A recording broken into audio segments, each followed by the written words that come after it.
পবিত্র আশুরার তাজিয়া মিছিল কেন্দ্র করে কোনো হামলার ঝুঁকি না থাকলেও নিশ্ছিদ্র নিরাপত্তা ব্যবস্থা নেওয়া হয়েছে বলে জানিয়েছেন ডিএমপির ভারপ্রাপ্ত কমিশনার মোহাম্মদ সরওয়ার।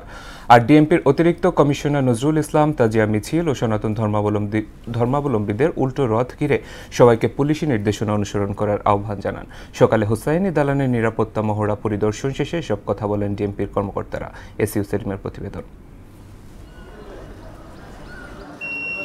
বাংলাদেশের শিয়া সম্প্রদায়ের তীর্থস্থান পুরনো ঢাকার হুসাইনি দালানে পবিত্র আশুরার তাজিয়া মিছিল ঘিরে নিরাপত্তা নিশ্চিতে মহড়ায় অংশ নেয় ডিএমপির বিভিন্ন ইউনিট।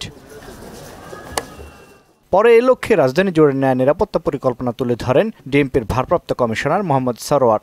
ঢাকা মহানগরের হুসাইনি দালান, ইমামবাড়া, বড়কাটরা, মোহাম্মদপুর বিহারি ক্যাম্প, শিয়া মসজিদ, বিবিকা রওজা, মিরপুর পল্লবী বিহারি ক্যাম্প সহ অন্যান্য স্থান যেখানে ধর্মীয় ভাবগাম্ভীর্যের সাথে পবিত্র আশুরা পালিত হয় সেখানে ইতিমধ্যেই পর্যাপ্ত পুলিশি নিরাপত্তা ব্যবস্থা গ্রহণ করা হয়েছে। এ সময় ডিএমপির অতিরিক্ত কমিশনার ক্রাইম ও অপারেশন মোহাম্মদ নজরুল ইসলাম শিয়া সম্প্রদায়ের প্রধান এই আয়োজন ঘিরে নিষিদ্ধ সংগঠনের কার্যক্রম নজরদারির মধ্যে রাখার কথা জানান।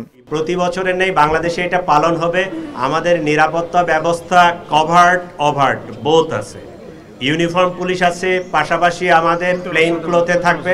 আমরা এটা ওয়াকিবহাল আছি, আমাদের প্রয়োজনীয় ব্যবস্থা আছে। তাজিয়া মিছিলের পাশাপাশি একই দিন সনাতন ধর্মাবলম্বীদের উল্টো রথ থাকায় সবাইকে পুলিশের নির্দেশনা মেনে চলার অনুরোধও জানান এই পুলিশ কর্মকর্তা।